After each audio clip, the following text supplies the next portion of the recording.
Brew Banshee, my name's Eugene. Thank you for subscribing. Today we're in Sunnyvale, California at Faultline Brewery. We're going to be enjoying some fantastic beers, talking with Peter, who's the brew master here, and see what Faultline's all about. So kick back. I'm going to grab a cold one. You should too.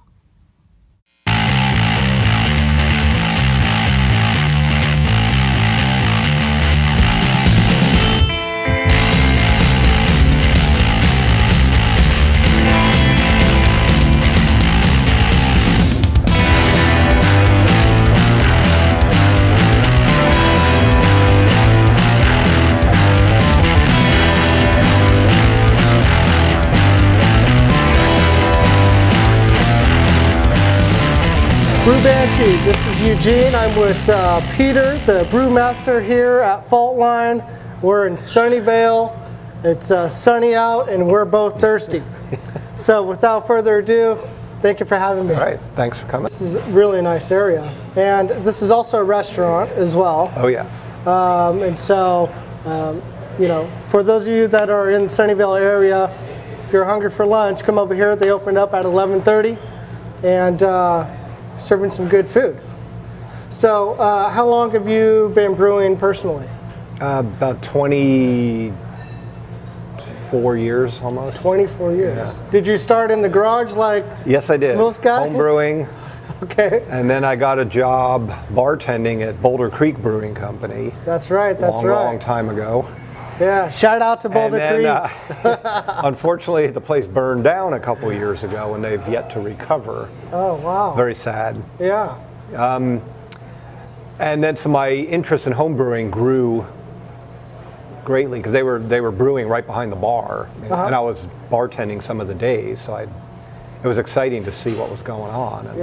And I got along with them real well, and they started giving me ingredients to go homebrew with and stuff. That's awesome. So that was great. So I got very avid about it, and then there came a point where they knew they were going to leave to open their own place.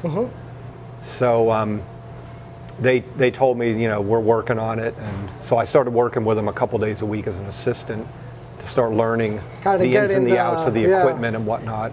And then when they left, the owner was good with me taking over. It was a great opportunity, and I definitely took it, and then I was there for about 10 years. Yeah.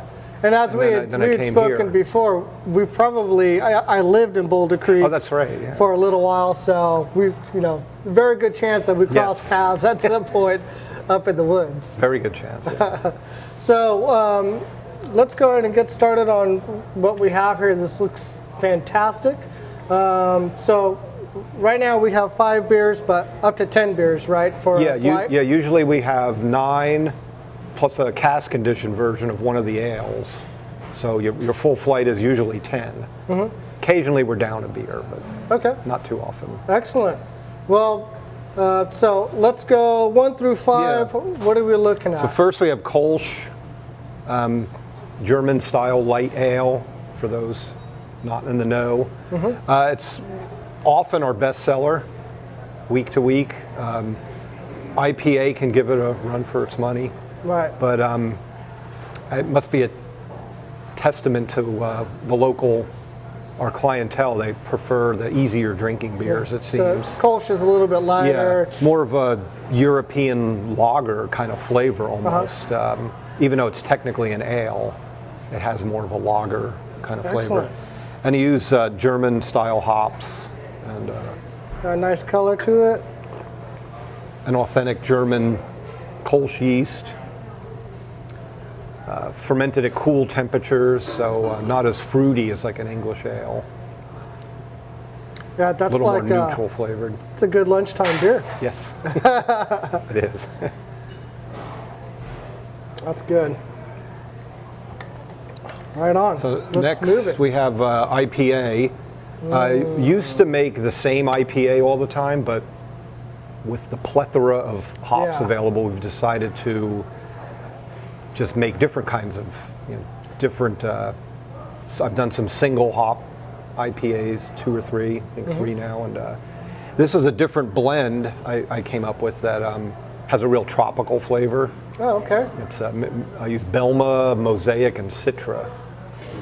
Nice. And Krista came up with the name Island Hopper, which I is like a great it. name. I like it.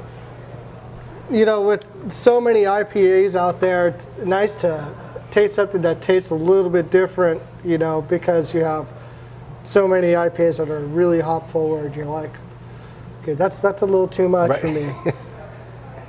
So yeah, this was very popular last time I made it. This is the second time I've made it, and it's off to a good start. Yeah, I think I'll take a couple more drinks of this one. As a brewer, I am not a hop head. Uh-huh. I'm not part of the hop craze of the 21st century. Yeah. So I like to keep the IBUs, you Down a know, little? relatively calm. It's still over 60 IBUs, which is, you know, not insubstantial. Yeah. But I'm not a big fan of loading pounds of dry hops. into the You know, fermenter. that's... And so I mean, the feedback I get is that my IPAs are very drinkable. You can have a few without a palate overload. There and are that's some, kind of where I'm some coming beers from. out there that are like, you know, it's a triple, it's a quad, you know, stop. I want to be able to enjoy it, you know, without it being so. There's people that bold love and that big. stuff, and it sells, and that's fine. But I mean, you know, we're a brew pub. You know, people are coming here to eat, not just to drink crazy, heavy, wild, strong beers. Yeah. And I think, you know, what sells proves that, you know, people do want more drinkable things here. Yeah. So that falls very nicely in line with my way of brewing. I like to make whatever the style. I like to make it so you could drink a few, no matter what it is, and not. But you know, to each we're all a little different. Yeah. So. What is the? What do you charge for a flight of 10? Shoot, Krista, what do we charge? I don't even know the price. I don't know all the prices. What's the price for a flight of 10, guys? $50. It's $50. Oh, okay. $15. There you go. Got that straight.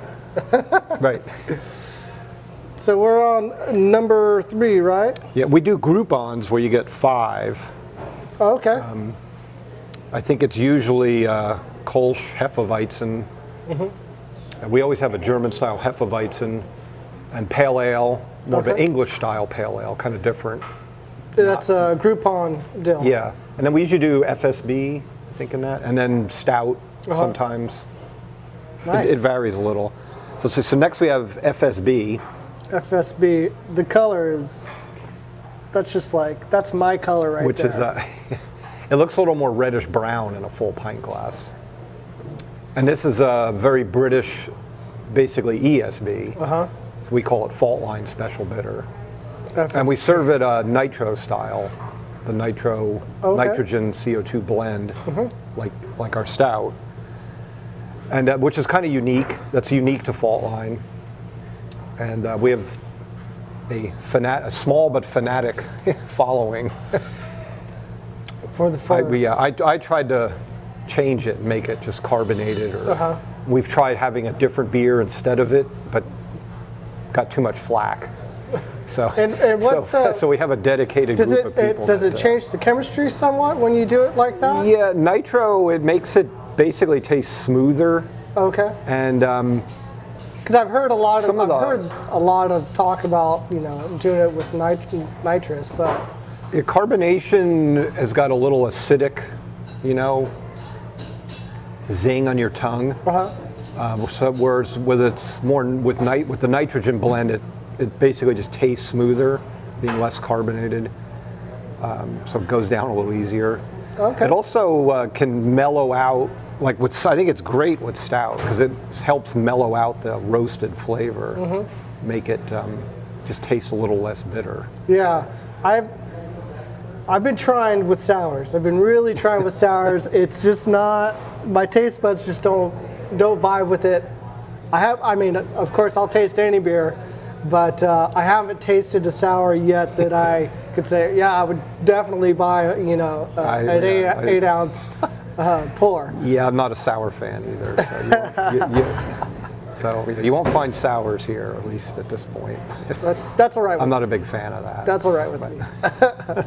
All right, on to slightly So next year redder we have a beer I typically only make like once a year, Dunkelweizen. Dunkelweizen. So it's a dark wheat beer. Uh-huh. So using the same German Hefeweizen strain of yeast, but with darker malts. Wow, it has a very, very light nose to it. Almost no nose. At least for me. Yeah, these little glasses tend to mute Mute the nose which a I little actually bit? don't like them for sample glasses, but It's actually really, they're really convenient, good, you know, though. and it works out nice. It's got a lot of taste to it. Thanks.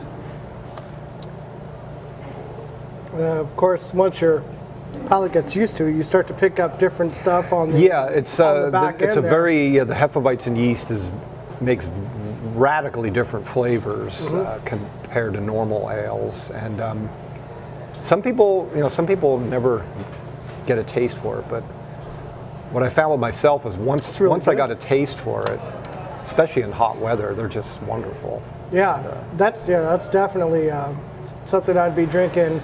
Yeah, of course I'd be drinking my IPA, Yeah. but definitely that one as well. And the regular Hefeweizen, the lighter colored Hefeweizen, that's the third bestseller with Kolsch and IPA. Oh, really? They're our top three year round, Yeah, Kolsch. even in the winter. So you said Fridays you do music? Yeah. Very nice. You just a variety of different types of bands, live bands, rock bands, Yeah, I'm never here Friday nights. So I'm jazz. Oh, I like jazz. kind of on the mellow side. Okay. They're usually like duos and trios, Okay. because they play this right over there, right, literally in the dining room. Oh, okay. So it's got to be. yeah, they keep it kind of Right. You can't be rocking out with the electric guitar. no rock and roll bands. Yeah. People are trying to eat. They're like, okay, another Van Halen, please. Well, that's awesome. Thank you so much for letting me All right. come here and Sure. take a look around, take some pictures, and experience what you guys have here. Let's get one more cheers, or this will be our first cheers. All right. So, cheers Cheers. to you. Here's to Brew Banshee. Thanks a lot. Here we go. Down the hatch. Very good. All right. Cut. That's Cool. it. That was fun.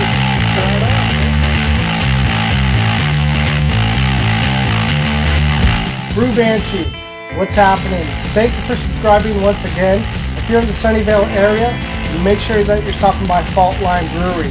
A big shout out to Peter for hosting me and allowing me to spotlight Faultline Brewery and serving up some excellent beers.